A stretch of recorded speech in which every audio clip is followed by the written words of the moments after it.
Cet appel a retenti le mardi 19 septembre. Je venais de rentrer chez moi après une garde de 2 jours. Je sentais la forêt humide et le café bon marché de ma thermos. Je ne rêvais que d'une douche et de mon lit. Mais le dispatcher ne laissait aucune place à la discussion. Une personne avait disparu, encore une fois. Dans notre métier, c'est monnaie courante, une routine qui glace le sang. Nous sommes une équipe de recherche et de sauvetage, et notre travail consiste à rechercher ceux qui ont décidé de jouer avec la nature sauvage de l'Alaska et qui ont perdu. Le disparu s'appelait David, un chasseur expérimenté, nous a-t-on dit. Il était parti seul pour 1 semaine dans la région de la chaîne de montagnes Brooks. Ce n'était pas un novice, ni un touriste en short. C'était un homme sérieux, avec un équipement sérieux. Il devait donner de ses nouvelles toutes les 24 heures. Cela faisait 72 à l'heure. Sa femme a donné l'alerte. On nous a communiqué sa dernière position connue par téléphone satellite et son itinéraire approximatif. Rien d'inhabituel, juste une autre aiguille dans l'énorme botte de foin qu'était cette région sauvage. Nous étions 4 dans l'équipe. Sarah, notre chef, une femme dure et pragmatique qui connaissait ses forêts comme sa poche. Matt, mon coéquipier, un colosse avec qui j'avais traversé le feu, l'eau et quelques avalanches. Et Chris, le nouveau, un jeune homme inexpérimenté, pour qui ce n'était que la 3e opération. Ses yeux brillaient d'un enthousiasme que Matt et moi avions perdu depuis longtemps, remplacé par un cynisme fatigué. Et puis, il y avait moi, Jack. Je faisais simplement mon travail. L'hélicoptère nous a déposés à une 30aine de kilomètres du dernier point de repère de David. Le bruit des hélices s'est évanoui et le silence nous a enveloppés. Pas un simple silence, mais un vide assourdissant et oppressant. La forêt en Alaska vit sa propre vie. Elle était toujours bruyante.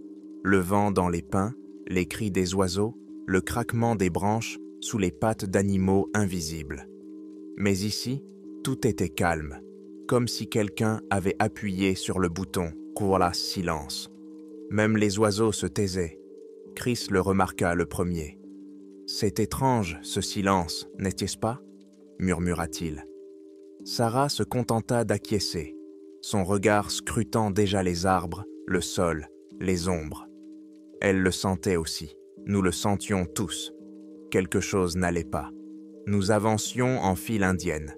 Chaque pas résonnait dans ce silence anormal. Nous crions son nom. « David !» Nos voix se perdaient dans les fourrés, sans écho.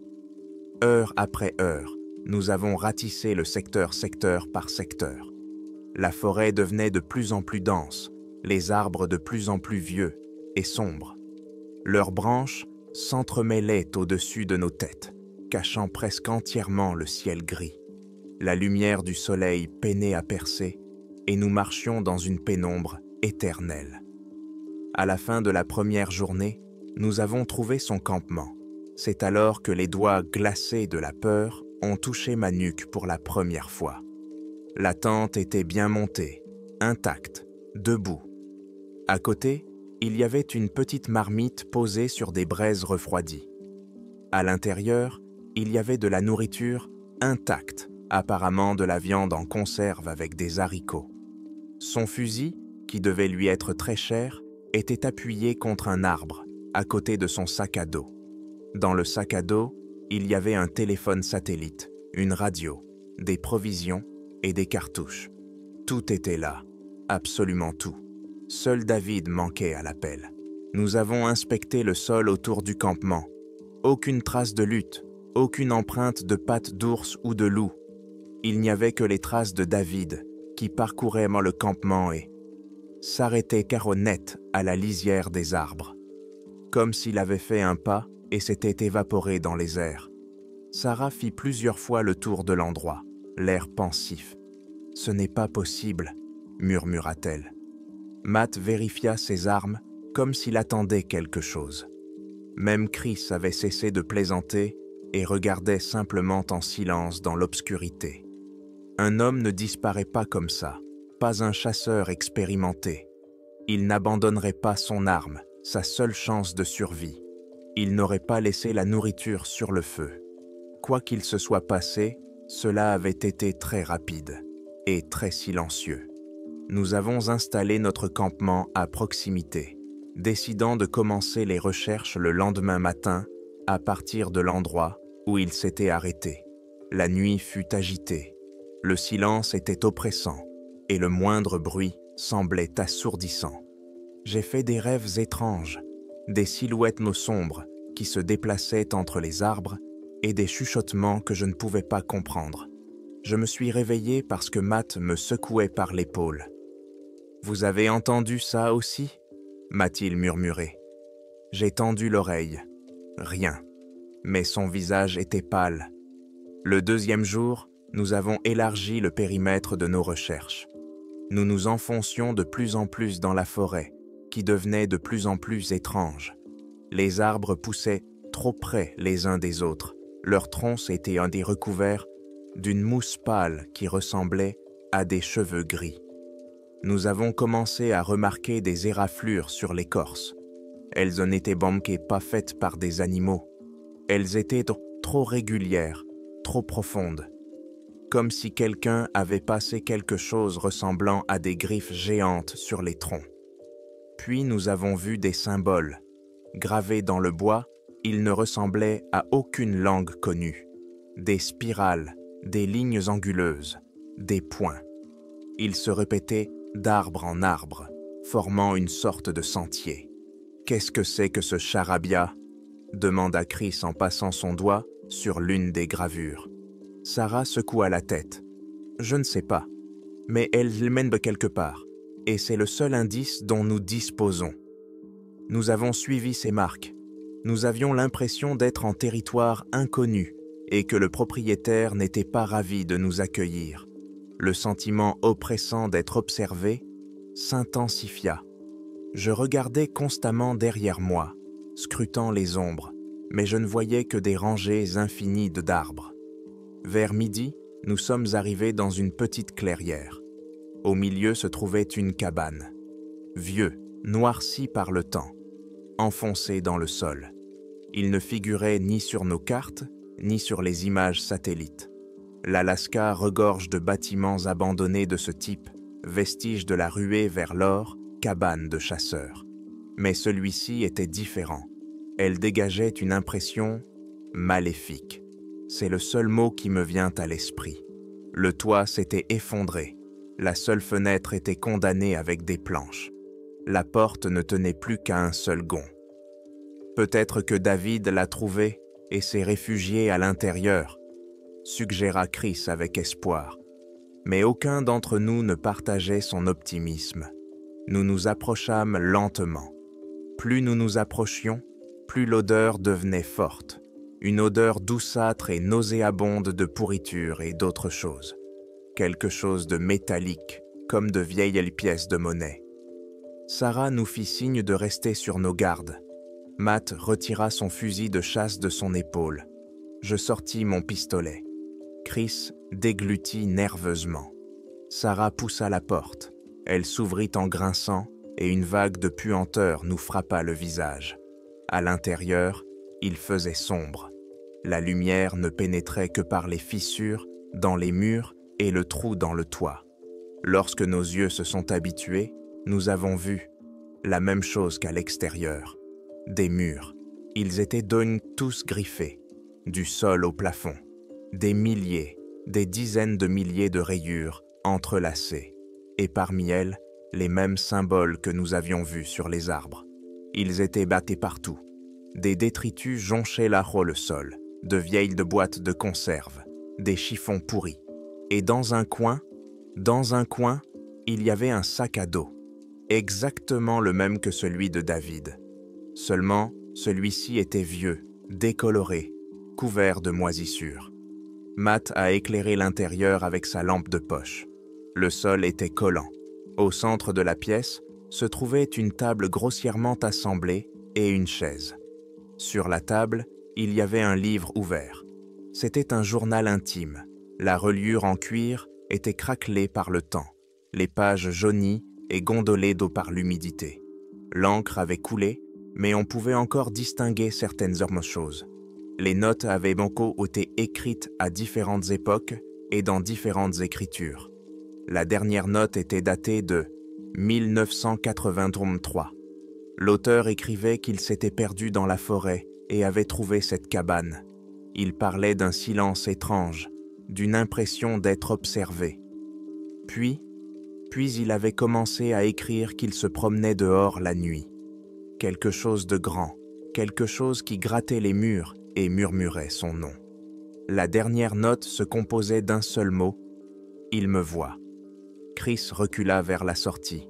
« Mes amis, nous devons partir d'ici, immédiatement. » Et à ce moment-là, nous l'avons entendu.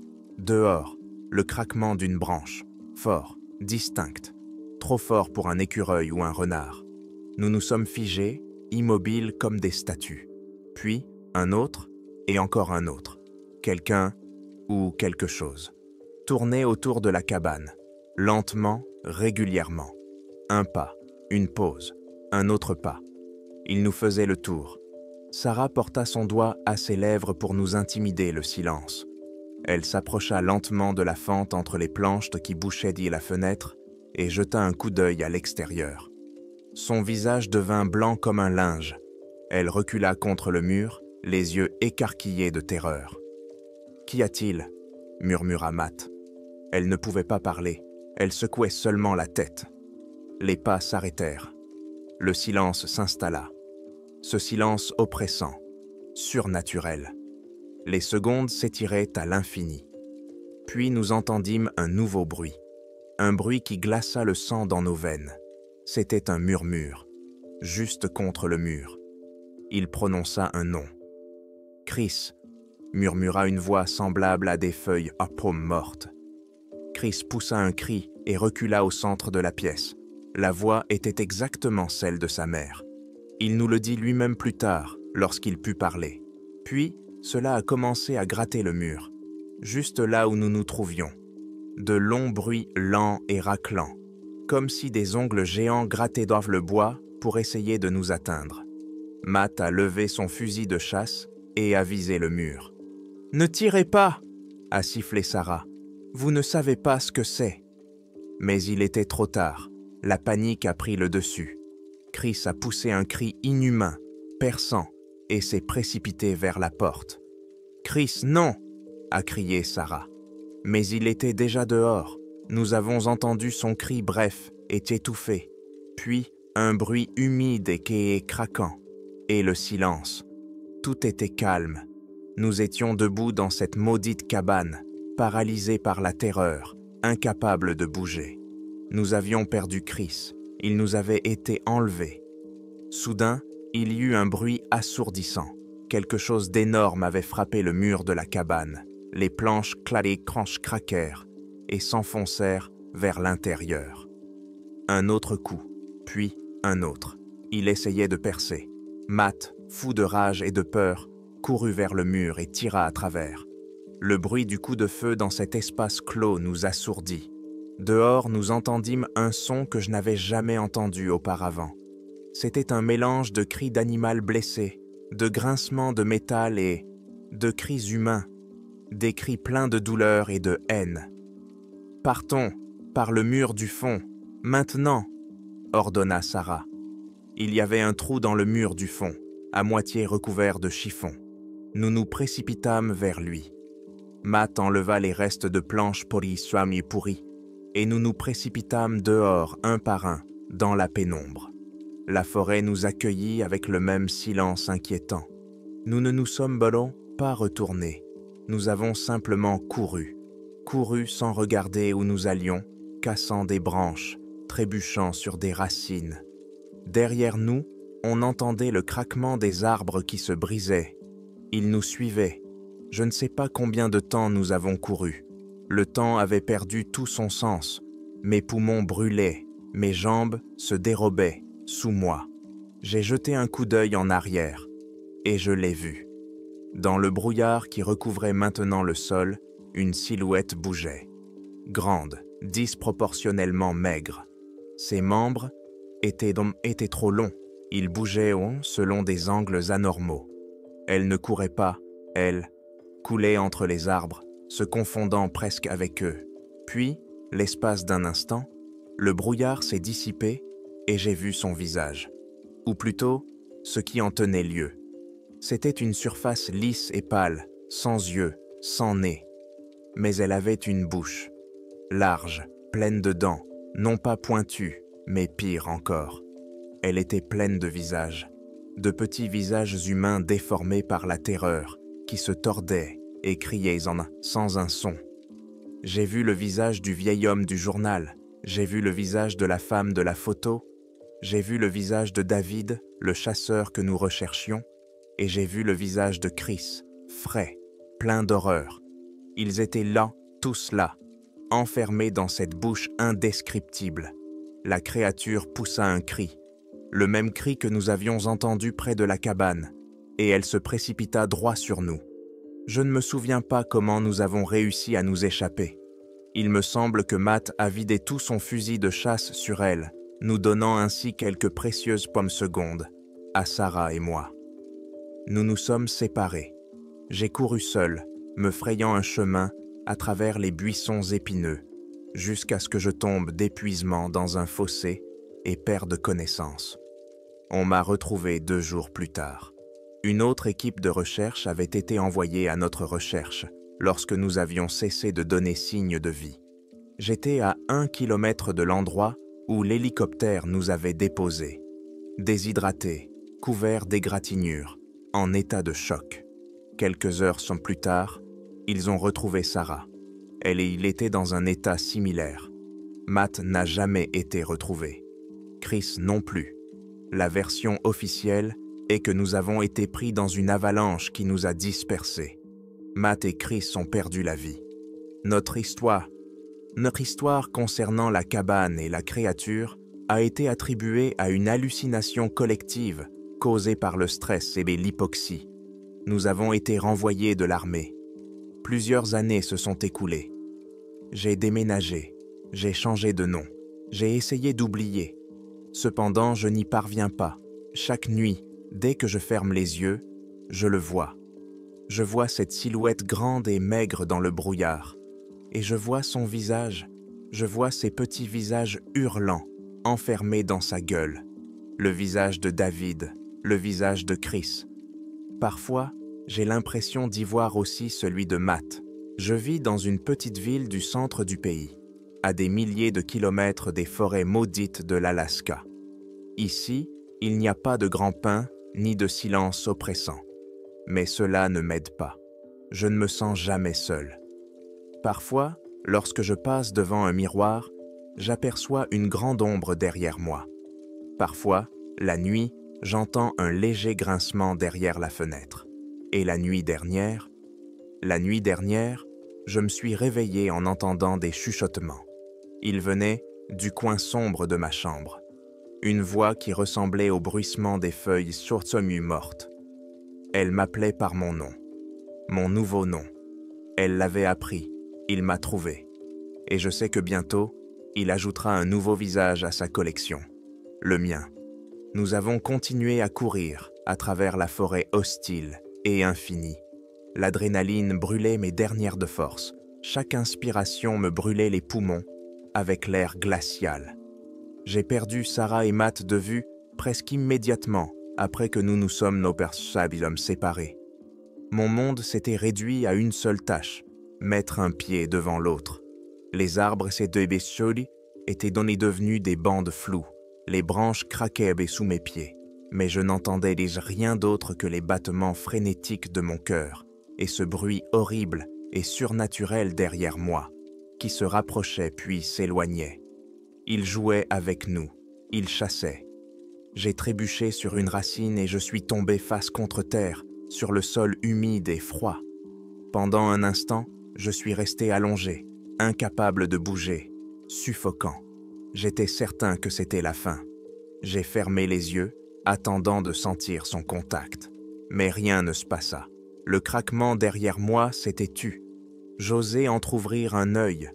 Tout autour de moi régnait le même silence hostile. J'étais allongé dans un ravin peu profond, caché par des fougères épaisses. Peut-être m'avait-il perdu? Ou était-ce une nouvelle ruse? Je n'ai pas vérifié. Rassemblant mes dernières forces, j'ai rampé. Sans me lever, j'ai avancé à quatre pattes, comme un animal blessé, en essayant de faire le moins de bruit possible. J'ai rampé pendant des heures, ou des minutes. Le temps s'est transformé en une substance épaisse et visqueuse.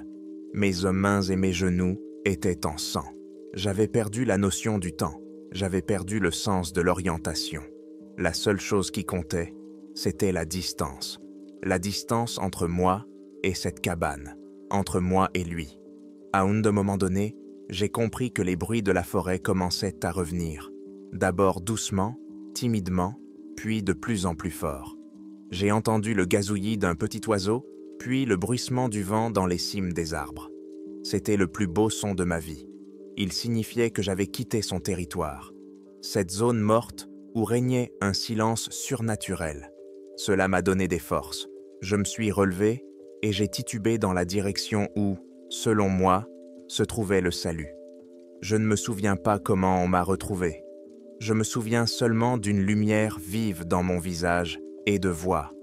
Puis, la chaleur de l'hélicoptère, une piqûre dans le bras et l'obscurité.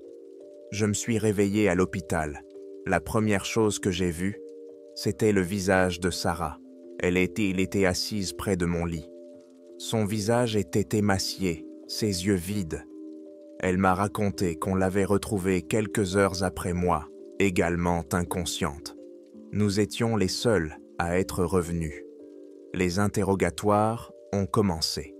D'abord polis, puis de plus en plus insistants. Sarah et moi avons tout raconté tel quel. Nous avons parlé du camp de David, des symboles étranges, de la cabane qui n'apparaissait pas sur les cartes, de la créature. On nous regardait comme si nous étions fous. Les psychologues, les enquêteurs, nos propres supérieurs. Ils écoutaient hochaient la tête, mais dans leurs yeux, nous lisions la même chose. Choc, traumatisme, invention. On nous a montré une carte. Montrez-nous où se trouvait cette cabane. Nous n'avons pas pu. Nous avions fui sans nous retourner, perdant tout repère. Notre équipement, nos navigateurs, tout était resté là, dans la forêt. Une nouvelle équipe a été envoyée aux coordonnées approximatives que nous avions données. Elle n'a rien trouvé. Pas de cabane, aucune éraflure inhabituelle sur les arbres, aucune trace de Matt ou Chris, aucune trace d'une créature géante. Ils n'ont trouvé que quelques cartouches de notre fusil à pompe. C'est tout. Le rapport officiel était court et clair. L'équipe de recherche a été prise dans des conditions météorologiques défavorables. Une petite avalanche ou un glissement de terrain sur une pente raide. Jack et Sarah ont été blessés et désorientés. Matt et Chris ont malheureusement perdu la vie. Leurs corps sont probablement ensevelis sous des tonnes de neige et de rochers et seront retrouvés au printemps, avec un peu de chance. Notre histoire avec le monstre a été classée comme syndrome de stress post-traumatique compliqué par une hystérie collective. On nous a remerciés pour notre service et nous avons été honorés et mis à la retraite pour raison de santé. On nous a simplement fait taire. Cependant, Sarah et moi connaissions la vérité. Au début, nous nous appelions souvent. Nous nous soutenions mutuellement. Nous essayions de nous convaincre que nous n'avions pas rêvé. Mais chaque jour, cela devenait plus difficile. Le monde autour de nous était normal. Les gens allaient au travail, riaient, vivaient dans leur vie. Et dans ce monde normal, il n'y avait pas de place pour une créature, au visage fait d'âme hurlante. Peu à peu, nos appels se sont espacés. Nous comprenions tous les deux qu'en nous parlant, nous ne faisions que raviver une blessure qui ne guérirait jamais. Nous nous rappelions mutuellement ce qui n'aurait jamais dû exister. La dernière fois que je lui ai parlé, c'était il y a environ 1 an. Elle m'a dit qu'elle suivait une thérapie et qu'elle apprenait à vivre. Elle m'a dit que nous devions oublier. J'ai répondu que j'essayais aussi, mais je n'essayais pas. Je ne pouvais pas. Comment oublier le visage de Chris, déformé par un cri éternel et silencieux. Comment oublier la sensation primitive et visqueuse de l'horreur lorsque vous réalisez que vous n'êtes plus au sommet de la chaîne alimentaire? J'ai quitté l'Alaska. Je pensais qu'un changement d'environnement m'aiderait. J'ai choisi une petite ville tranquille et endormie du Midwest, plate comme une table. Pas de montagnes, pas de forêt dense, seuls des champs de maïs à perte de vue. J'ai trouvé un emploi de mécanicien dans un atelier local. Un travail simple et honnête. Les mains dans l'huile, l'odeur de l'essence. Rien qui puisse rappeler l'odeur de la mousse pourrie et de la terre humide. Mais cela m'a rattrapé. Pas tout de suite. Au début, c'était vraiment des détails. Une fourchette disparue de la table de la cuisine. Une porte que je me souvenais avoir fermée, qui était entr'ouverte. J'ai mis cela sur le compte de ma propre distraction, du stress. Puis les cauchemars ont commencé. Chaque nuit, c'était la même chose. Une forêt sombre, une cabane et un visage. Je me réveillais en sueur et j'avais l'impression que l'odeur de pourriture flottait encore dans ma chambre. Un soir, j'étais assis sur le perron, essayant de me calmer après un autre cauchemar. La rue était calme, les voisins dormaient. C'est alors que j'ai remarqué un mouvement au bord du champ de maïs, de l'autre côté de la rue. Quelqu'un se tenait là, entre les hautes tiges. La silhouette était grande et sombre, presque indistincte dans la pénombre. Je me suis figé. Mon cœur s'est arrêté de battre. J'ai regardé, sans bouger, pendant environ 1 minute. La silhouette ne bougeait pas. Ce n'est qu'une ombre, me suis-je dit. Juste un jeu de lumière et d'imagination. Je me suis forcé à me détourner et à rentrer chez moi. J'ai verrouillé toutes les portes, mais toute la nuit, je n'ai pas pu me débarrasser de l'impression que quelqu'un observait ma maison depuis le champ. Le lendemain matin, j'ai trouvé une rayure sur ma porte d'entrée. Une rayure longue et profonde qui traversait toute la porte en biais. Mon cœur s'est arrêté. J'ai reconnu cette marque. Il y en avait exactement les mêmes sur les arbres dans cette forêt. Exactement les mêmes recouvraient les murs de cette cabane maudite. La panique a commencé à m'envahir. Je me suis précipité vers les fenêtres pour regarder dehors. Le champ de maïs avait l'air normal. Le soleil brillait. Une légère brise faisait onduler les feuilles. Rien de menaçant. Je fis le tour de la maison. Plus aucune trace. Peut-être avais-je perdu la raison? Peut-être avais-je fait cette rayure pendant la nuit, dans mon sommeil, et ne m'en souvenais-je pas? Je m'accrochais désespérément à cette idée. C'était plus simple, ainsi. Il était plus facile de se déclarer fou que d'admettre que cela était là. Mais je ne me suis pas trompé longtemps. Les objets ont commencé à disparaître plus souvent. Pas seulement des petits objets, comme avant. Un jour, mon vieux couteau militaire, que je gardais toujours sur ma table de chevet, a disparu. Puis, c'était au tour de la photo de mes parents. Cela ne me faisait pas seulement peur, cela m'étudiait, cela prenait les objets qui m'étaient en chair, cela apprenait. J'ai cessé de dormir. Je passais mes nuits assis dans un fauteuil du salon, serrant une batte de baseball dans mes mains, à écouter le silence de la maison. Chaque grincement du plancher me faisait sursauter. J'ai cloué la fenêtre de ma chambre. Les voisins ont commencé à me regarder de travers. Dans une petite ville, une personne qui vit seule, qui n'allume jamais la lumière et qui cloue ses fenêtres, n'inspire pas confiance. Et puis, il y a eu des murmures. C'est arrivé la nuit dernière. Je m'étais assoupi dans mon fauteuil, juste quelques minutes, et j'ai été réveillé par un bruit, ce même bruissement dont je me souvenais si bien. Il venait du coin le plus sombre de la pièce, là où la lumière du réverbère n'arrivait pas. « Jake », murmura-t-il. C'était mon nom, le nom que j'utilisais ici, le nom que personne ne connaissait en Alaska. À ce moment-là, j'ai tout compris. Il ne me suivait pas simplement. Il était avec moi depuis le début. Il se cachait dans l'ombre de ma vie, dans les recoins de mon esprit, se nourrissant de ma peur, devenant plus fort. Je me suis levé d'un bond en criant et j'ai jeté la lampe dans ce coin. Elle s'est brisée dans un bruit assourdissant. Pendant un instant, la pièce a été illuminée par un flash et je l'ai vu. Il était là, la même silhouette grande et maigre, encore plus sombre que l'obscurité elle-même. Et sur son visage sans yeux, des traits apparurent pendant une fraction de seconde. Des visages, des dizaines de visages. David, Chris, Matt et Sarah. Son visage était là aussi, déformé par la terreur. La thérapie ne l'avait donc pas aidé, il l'avait trouvé aussi. J'écris ces mots à la lumière de la seule ampoule qui fonctionne encore dans la cuisine. Dehors, le jour se lève. Mais je sais que l'aube ne me sauvera pas. Des éraflures sont apparues sur les murs intérieurs de ma maison. Elles sont partout, et des symboles, ces mêmes dons spirales et ces lignes anguleuses. Il marque son nouveau territoire, sa nouvelle tanière. Je l'entends. Il se déplace dans la maison, lentement, sans se presser. Il explore. Parfois, il égratigne les murs. Parfois, il murmure mon nom avec les voix des personnes que j'ai aimées autrefois. Avec la voix de ma mère, avec la voix de mon père. Il apprend. Il perfectionne son leurre. Je n'ai plus d'armes. Mon pistolet était resté en Alaska. Je n'ai qu'un couteau de cuisine. C'est ridicule. Mais je ne vais pas rester là à attendre. Je ne deviendrai pas un autre visage silencieux dans sa collection. Peut-être que je ne pourrai pas le tuer, mais je vais lui faire se souvenir de moi. La porte de la cuisine vient de s'entr'ouvrir, lentement en grinçant.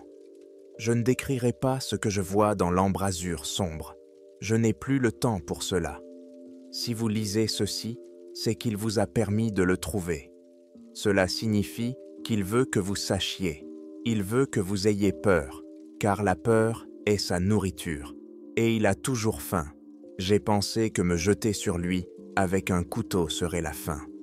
J'étais prêt à cela, à la douleur, à l'oubli, à devenir un trait de plus sur cette toile cauchemardesque. Mais tout s'est passé autrement. Au moment où j'ai sauté, la silhouette dans l'embrasure de la porte a simplement fondu. Elle s'est dissoute dans l'air comme de la fumée. J'ai traversé l'endroit où elle se tenait quelques instants auparavant et j'ai percuté le mur du couloir. Le couteau est tombé de mes doigts, engourdi.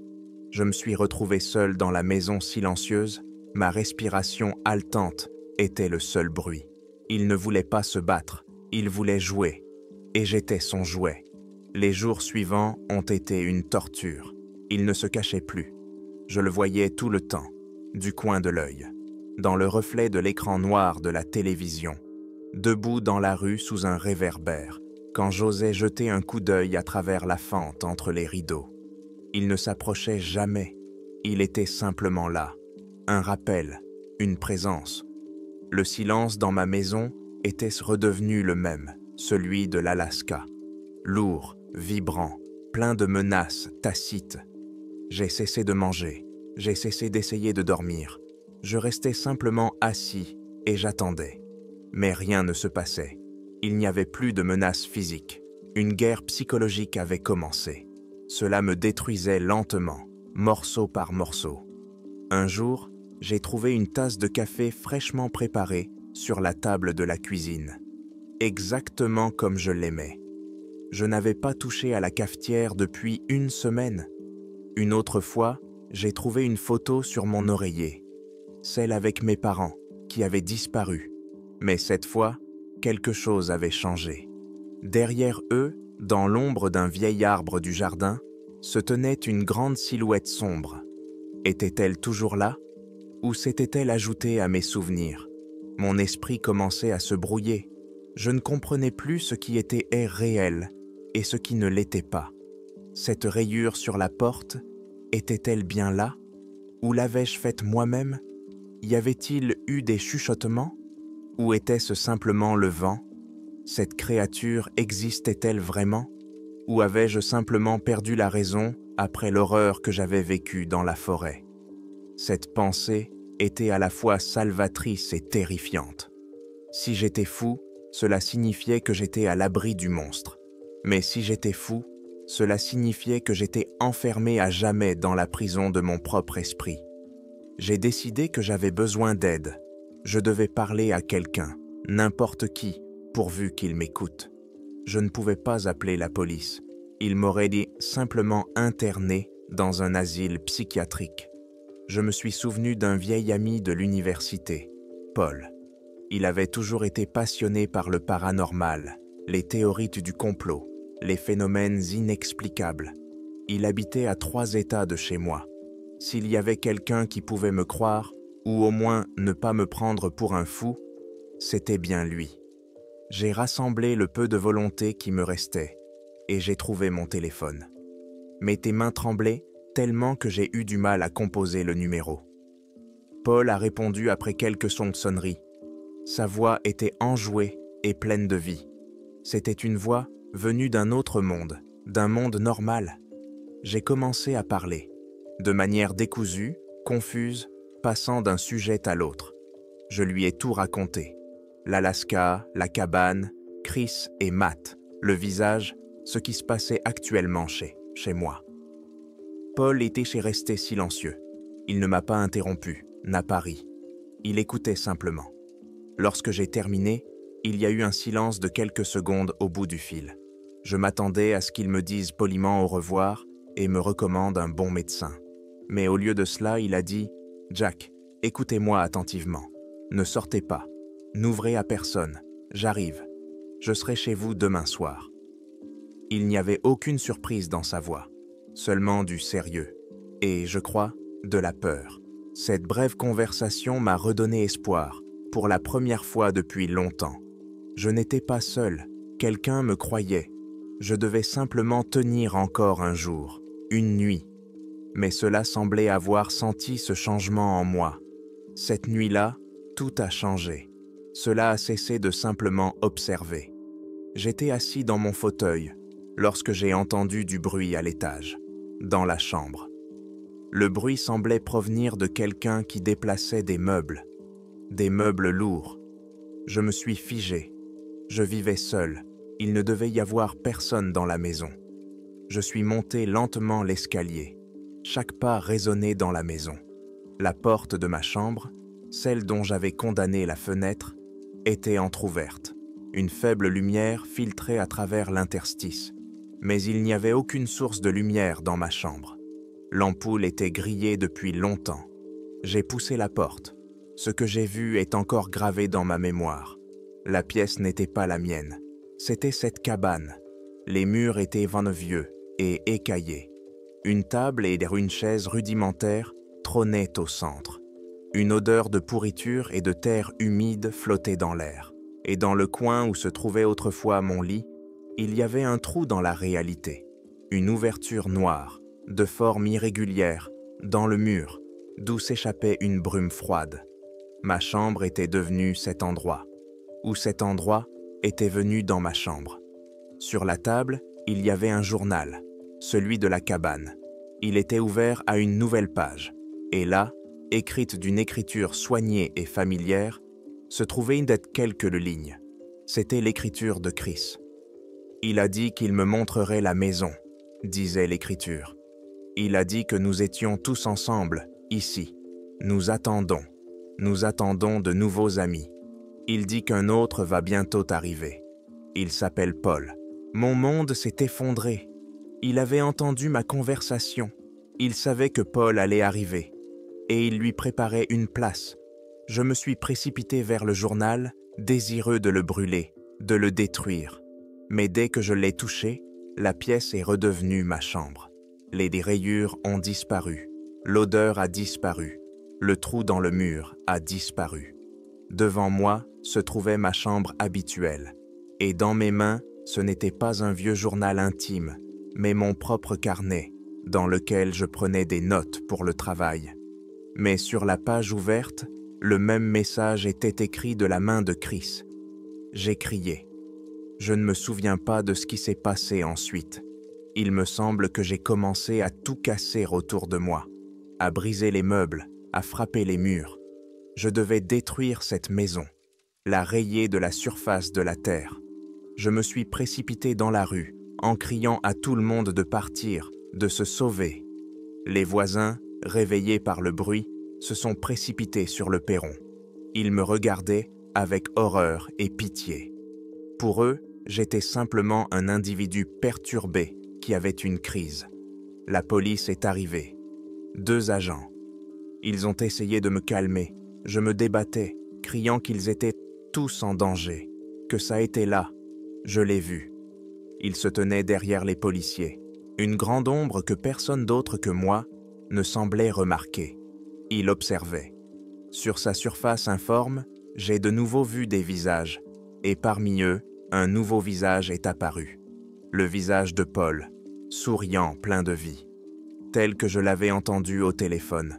On m'a maîtrisé, on m'a menotté, on m'a mis dans une voiture. La dernière chose que j'ai vue en partant, c'était ma maison. Une petite maison ordinaire dans une ville tranquille, et l'ombre à la fenêtre de ma chambre qui semblait me faire signe d'adieu. Je me trouve actuellement dans un établissement spécialisé. Ici, il y a des murs blancs, des meubles confortables et des médecins bienveillants qui me donnent des médicaments. Ils disent que je souffre d'un syndrome de stress post-traumatique sévère, que j'ai créé un monstre dans mon imagination pour faire face à la perte de mes amis. Ils disent que je vais m'améliorer avec le temps. Je sais que Paul n'est jamais arrivé jusqu'à moi. La version officielle est qu'il s'est endormi au volant et a quitté la route, un accident de voiture. Rien d'inhabituel, je suis le seul à connaître la vérité. Je ne le vois plus. Les médicaments atténuent ma peur, effacent les contours de la réalité. Parfois, je pense que les médecins ont raison, que je suis simplement malade. Cela me réconforte. Mais parfois, la nuit, lorsque les effets des médicaments s'estompent, j'entends un bruit familier, un léger grincement, comme si quelqu'un grattait le mur de ma chambre, de l'extérieur. Et hier, un des infirmiers, un nouveau, m'a dit quelque chose d'étrange. Il m'a dit que cette aile de l'hôpital avait une particularité. Parfois, très rarement, de petits objets disparaissent dans des chambres des patients. Une cuillère, un livre, une photo. Personne ne comprend où il passe. Je sais. Il est ici. Il ne m'a pas quitté. Il a simplement changé de terrain de chasse. Cet hôpital, rempli d'esprits brisés et d'âmes désespérées, est l'endroit idéal pour lui. Il y a tellement de peur ici, tellement de douleur, un véritable festin. Parfois, je regarde les autres patients, leurs visages vides et souffrants, et je crois commencer à comprendre son plan. Il ne se nourrit pas seulement de peur, il nous collectionne, il rassemble sa famille. Les médecins disent qu'ils vont bientôt me transférer dans une chambre commune, qu'il me faut de la compagnie. Ils ne comprennent pas, c'est exactement ce qu'il attend. Il veut que je lui présente de nouveaux amis. J'écris cela sur un bout de serviette, avec un stylo que j'ai réussi à voler. Je vais le cacher sous mon matelas. Peut-être que quelqu'un le trouvera. Peut-être que quelqu'un comprendra. Ne cherchez pas ce qui a été perdu dans la forêt. Parfois, il vaut mieux que cela reste perdu. Car si vous le trouvez, cela vous trouvera. Et cela ne vous lâchera jamais. La porte de ma chambre s'ouvre. L'aide-soignant entre. Il a un visage aimable et souriant. Mais derrière lui, dans le couloir sombre, je vois une ombre grande et mince, et elle semble avoir grandi un peu. Elle est un peu plus sombre. Il dit qu'il était l'heure de prendre mes médicaments. Je souris et hoche la tête. Le jeu continue.